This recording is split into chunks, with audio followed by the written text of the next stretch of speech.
السلام علیکم۔ چلیں جی، آج سے ایک نئی کہ شروعات کرتے ہیں کنٹینٹس کے حوالے سے۔ میں آپ کے لیے جو ایک بالکل ہی یونیک اور ہٹ کر چیز جو یوٹیوب پر لا رہی ہوں وہ ہے کہ بھئی آپ لوگوں کے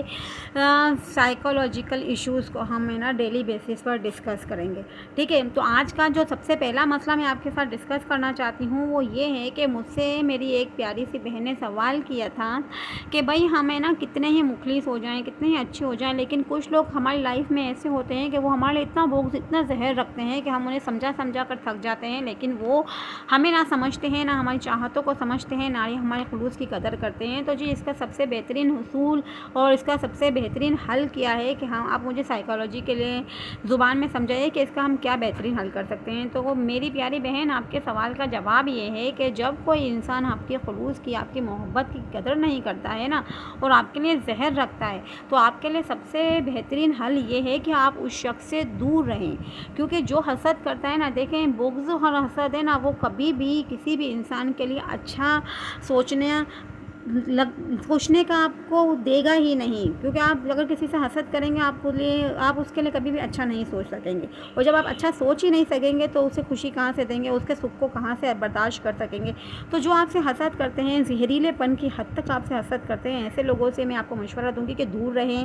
بات کم سے کم کریں، نہ کرنے کے برابر کریں۔ آپ دیکھیں کہ وہ آپ سے بات کرنے میں الجھنے لگا ہے تو آپ ہٹ جائیں، کیونکہ آپ کا ہٹنا آپ کی کمزوری یا بزدلی نہیں، آپ کی عقل مندی ہے، کیونکہ آپ اس سے الجھیں گے، وہ آپ سے زیادہ بحث کر کے آپ کی عزت کو آگے سے خراب کر کے دوسروں کی نظروں میں آپ کو گرائے گا، ٹھیک ہے؟ دوسروں کی نظروں میں گرنے سے کئی گنا بہتر ہے کہ آپ پیچھے ہٹ جائیں۔ لوگ پیچھے سے آپ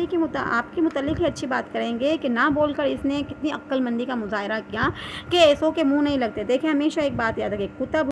رکھیں، جب کتا بھونکتا ہے نا تو اس کے آگے ہم بھونکتے نہیں ہیں۔ اگر کوئی پاگل انسان ہمارے سامنے جا رہا ہو اور ہمارے اوپر کیچڑ اچھالتا ہے یا کیچڑ اٹھا کے ہمارے اوپر پھینکتا ہے تو ہم کیچڑ اٹھا کے اس کے اوپر پھینکنے نہیں جاتے، کیونکہ ہم جانتے ہیں وہ تو پاگل ہے، خود گندا ہے اور ہمیں بھی گندا کر رہا ہے، لیکن اگر ہم نے اس کے بدلے میں وہی کیا تو ہمارے ہاتھ بھی گندے ہو جائیں گے، ٹھیک ہے؟ تو عقل مندی کا مظاہرہ کیا ہے کہ ایسوں سے دور رہیں، نہ کے برابر اس سے بات کریں، ان سے تعلقات کم سے کم رکھیں۔ قطع تعلق کی اسلام میں منع ہے، اس لیے قطع تعلق کی طرف آپ کو جانا ہی نہیں ہے، لیکن کم سے کم ان کے منہ لگنا ہے، کم سے کم ان سے بات کرنی ہے۔ میں امید کرتی ہوں آپ نے سمجھا ہوگا کہ میں آپ کو کیا سمجھانا چاہ رہی ہوں، اور آپ کے جو پرابلم کا سائیکولوجیکل ایشو میں کیا مسئلہ کا حل بنتا ہے وہ بھی آپ سمجھ گئے ہوں گے۔ اور میری ویڈیو کو لائک کیجئے، چینل کو سبسکرائب کیجئے، مجھے مور دین ویوز دیجئے، اپنا بہت خیال رکھیے گا۔ اللہ حافظ۔